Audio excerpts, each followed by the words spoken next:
Hola a todos nuestros amigos y amigas de Radio Conexión Vida. Sean bienvenidos a esta edición de Contextos. En el programa de hoy vamos a explorar la narrativa de Franz Kafka, un escritor checo cuya gran parte de su obra estuvo a punto de ser incinerada y que por fortuna se salvó del fuego para darnos un legado muy profundo acerca del ser humano y sus angustias.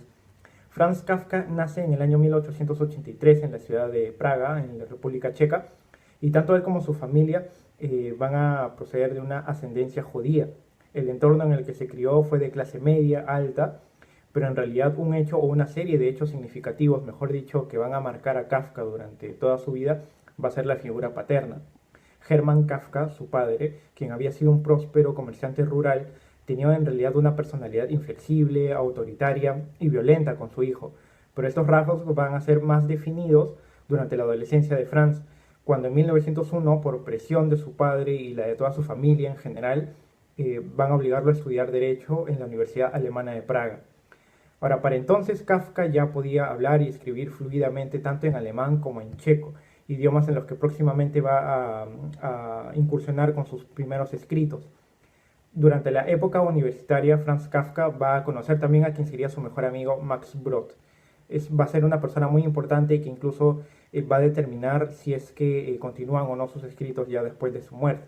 Ahora, algo que debemos tener en cuenta también es que para entonces Kafka ya tenía una personalidad bastante retraída, tímida, introvertida, que parecía mostrar una culpa inexplicable, mientras que Max Brod, su amigo, era más bien una persona mucho más activa y hasta carismática, ¿no? Ahora, si bien desde luego este contraste no fue un obstáculo, una dificultad para que naciera entre ambos una correspondencia y una frecuencia propia de las amistades, sí puede explicarse por qué sentía Kafka ese retraimiento, ¿no? Esa tendencia a estar siempre aislado.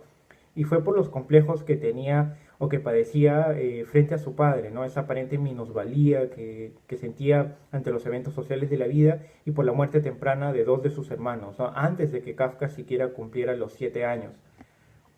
Con el paso del tiempo, otras tres hermanas suyas van a ser asesinadas también durante el holocausto que instauró el régimen nazi durante la Segunda Guerra Mundial, ¿no? Como ya se sabe, durante la época de la Segunda Guerra Mundial, con Hitler a la cabeza de Alemania, se va a iniciar una persecución antisemita, ¿no? Es decir, en contra de los judíos. La vida de Kafka en general también va a estar influenciada principalmente por estos eventos, ¿no? Estas pérdidas familiares, así como la mano dura siempre presente del padre, ¿no? Un hombre práctico, sin mayor sensibilidad y para con la crianza de sus hijos en general, ¿no? Y van a moldear no solamente la personalidad de Kafka, sino también va a tener una gran importancia con respecto a los temas que va a ir tocando a lo largo de su literatura, ¿no? Y lo cual va a hacer que él sea uno de los más grandes escritores del siglo XX y de la literatura universal.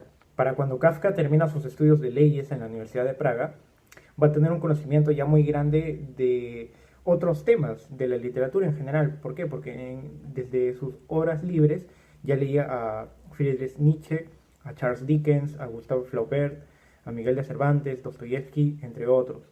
Ahora, aunque Kafka va a trabajar ya cuando termina la universidad en un instituto de seguros y accidentes de trabajo, también en la República Checa, eh, y a pesar de ello va a tener una vida rutinaria y monótona, y va a aprovechar sus momentos libres por las tardes y por las noches para dedicarse a lo que más le gusta, que es la literatura, ¿no? Tanto a leer y a escribir. Ahora, también una evidencia incontrovertible, indiscutible sobre la personalidad introspectiva que ha tenido Franz Kafka a lo largo de su vida va a ser la correspondencia que dejó en su vida, ¿no? Y la que intercambió precisamente con las mujeres que quiso mucho y con las que incluso tuvo relaciones amorosas, ¿no? Como Felice Bauer o Milena Jessenska, ¿no? Que fue una de sus traductoras. Y en donde precisamente también va a dejar impregnada toda su visión, sus conceptos que él tenía acerca tanto del amor, de la vida, de las angustias y otros pensamientos y sentimientos que incluso va a tener sobre el sexo, ¿no?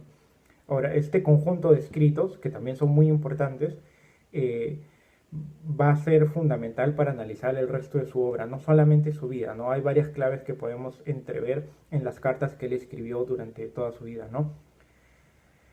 Otro tema que también es importante destacar es que Kafka también tuvo una constitución física enfermiza, ¿no? Porque padecía de tuberculosis desde que le fue diagnosticada de esta enfermedad en el año 1917, ¿no? Fue una condición crónica con la que él tuvo que vivir también ya en parte de su vida joven y adulta, ¿no? Y pese a ello, pese a estas afecciones, él continuó, digamos, no cesó de escribir, ¿no? No cesó de leer, no dejó de tener estas labores, estas actividades que de alguna forma pues fueron llenando más su vida interior, ¿no?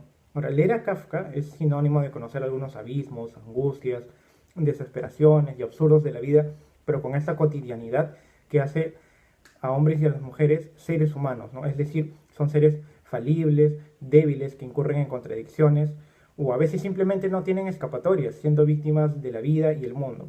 Es por eso que a veces se identifica, o es uno de los escritores con los que tanto obra y vida se identifican mutuamente, ¿no? Por estas razones se emparenta a Franz Kafka con el existencialismo, ¿no? Y es uno de sus principales representantes.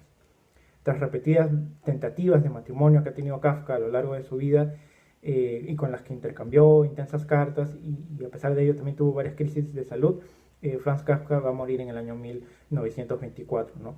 Como se conoce también, la última voluntad de Franz Kafka fue que Max Brod, su mejor amigo, incinerara todos sus escritos, es decir, los quemara, ¿no?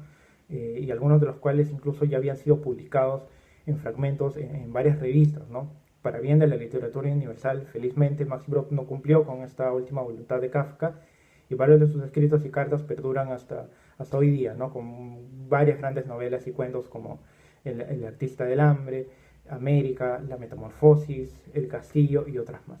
La obra de Kafka, en cierto modo, posteriormente va a ser un reflejo de su vida, de su concepción acerca de la justicia y de los múltiples procedimientos absurdos que tienen que seguirse para poder obtenerlo. Y esta es solo una de las muchas lecturas que se pueden extraer de este gran libro que se llama El proceso, publicada en el año 1925. Para el programa de hoy tenemos una edición del año 1957 de la editorial Losada, que fue una de las mayores editoriales argentinas de mayor prestigio en su época, ¿no? Por editar a grandes escritores y premios Nobel como André Gide, Jean-Paul Sartre y otros más, ¿no? Sobre todo también varios ensayistas y pintores, tanto de Latinoamérica como de Europa. Entonces el proceso en esta edición que les acabo de mostrar tiene un poco más de 240 páginas e incluso tiene algunas palabras de Max Brod, ¿no? El mejor amigo y albacea de Kafka. El proceso, en definitiva, va a ser una de las mayores obras de la literatura universal, y no solo les comparto esto como una opinión propia, sino porque también existe una especie de consenso sobre la novela, ¿no? Debido a la profundidad con la que se explican la fragilidad del ser humano ante las instituciones y el absurdo y el sinsentido del mundo, ¿no? Desde luego también puede verse como una crítica permanente, muy vigente a propósito de ello también, hacia un sistema de justicia lleno de procedimientos que dificultan el acceso a la misma, ¿no? Y tiene un argumento bastante sencillo. Joseph K., el protagonista, es arrestado una mañana cualquiera sin previo aviso. Desde el inicio hasta el final de la novela, hasta el final de este relato, Joseph K. va a intentar buscar desesperadamente el motivo de su arresto, de su persecución, de buscar una defensa que lo represente. Sin éxito, ¿no? Nunca se conoce el porqué, y de allí parte la angustia fundamental del personaje, ¿no? Y del ser humano en general. Es decir, son problemas que no dejan de acosarnos hoy en día, ¿no? Donde nos vemos envueltos también en una permanente burocracia. El final es casi tan crudo y desconcertante como el inicio. Yo les invito a leerlas. Es una novela que sin duda les recomiendo mucho, porque es la clase de historias y autores con la que realmente tocan una parte a veces inexplorada de lo que significa ser humano. Bien, con esta breve síntesis voy a exponerles algunas citas de la novela para que ustedes también juzguen la importancia de la historia también. Seguramente se había calumniado a Joseph K., pues sin haber hecho nada malo fue detenido una mañana. La cocinera de su patrona, la señora Grubach, que le llevaba todos los días su desayuno a las 8, no se presentó aquella mañana. Nunca había sucedido eso. K. aguardó todavía un instante, contempló desde su almohada a la anciana que habitaba frente a él y que le observaba con una curiosidad sorprendente. Y después, hambriento y sorprendido a la vez, reclamó a la criada. En ese momento llamaron a la puerta y entró un hombre que él nunca había visto en la casa. Ese personaje era esbelto, provisto de cinturón y de toda clase de pliegues, de bolsillos, de hebillas y de botonas que daban a esa vestimenta una apariencia particularmente práctica, sin que se pudiera comprender bien. Sin embargo, ¿para qué podía servir todo aquello? ¿Quién es usted?, preguntó K., incorporándose en su cama. Pero el hombre pasó por alto la pregunta como si fuese completamente natural que se le hiciesen al presentarse.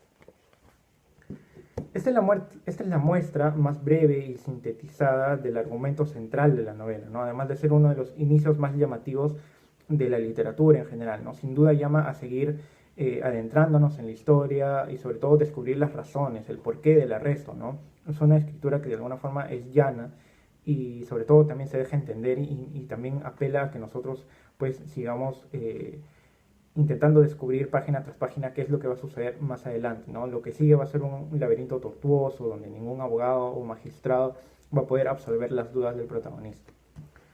Vamos a ir con la segunda cita. Un acusado que había elegido a un abogado estaba obligado a conservarlo sucediera lo que sucediera. Por otra parte, ¿cómo se las hubiera podido arreglar solo después de haber pedido ayuda? Eso no sucedía nunca, pero sucedía algunas veces que el procedimiento tomase una dirección en la cual el abogado no tuviese el derecho de seguirlo. Se le retiraba a la vez el proceso, el acusado y todo lo demás.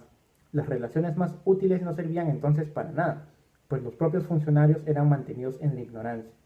El proceso acababa de entrar en una fase en la que no se tenía el derecho de prestar ayuda o se encontraba en manos de cortes de justicia inaccesibles y en las que el abogado ya no podía ver al inculpado.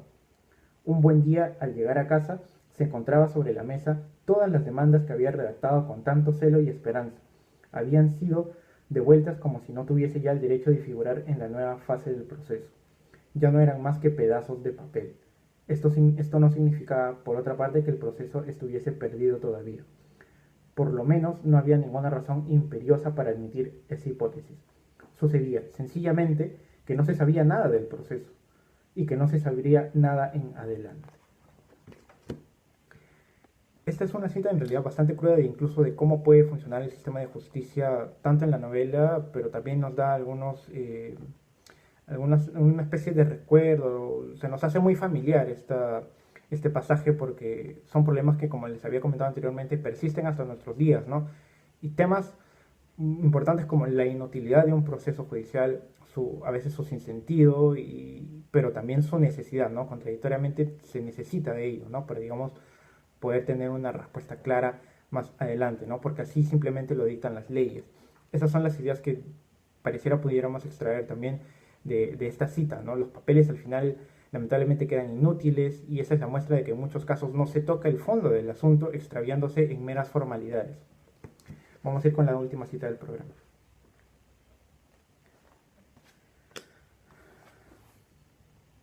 El pintor aproximó su silla a la cama y prosiguió en voz baja. He olvidado preguntarle la clase de absolución que prefiere. Se presentan tres posibilidades: la absolución real, la absolución aparente y la prórroga ilimitada. La absolución real es evidentemente la mejor, pero no tengo la menor influencia en lo que respecta a esa solución. Que yo sepa, no hay nadie que pueda determinar una absolución real. Es la inocencia del acusado la única que debe provocarla. Puesto que usted es inocente, le será efectivamente posible confiar únicamente en su inocencia. Pero en ese caso no tiene necesidad de mi ayuda ni la de nadie. K quedó al principio completamente aturdido con aquella exposición metódica, pero recobrándose respondió con el tono bajo con que le había hablado el otro. Creo que usted se contradice.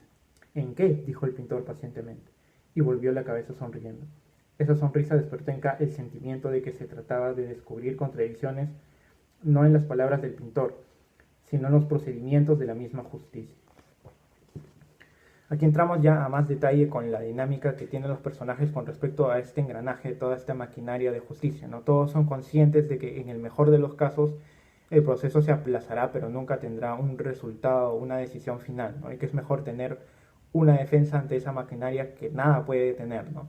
Es una visión un poco pesimista, sí, del sistema de justicias, pero también es una perspectiva muy interesante de quienes padecen el funcionamiento de este mismo sistema de justicia que en muchos casos no se logra encontrar.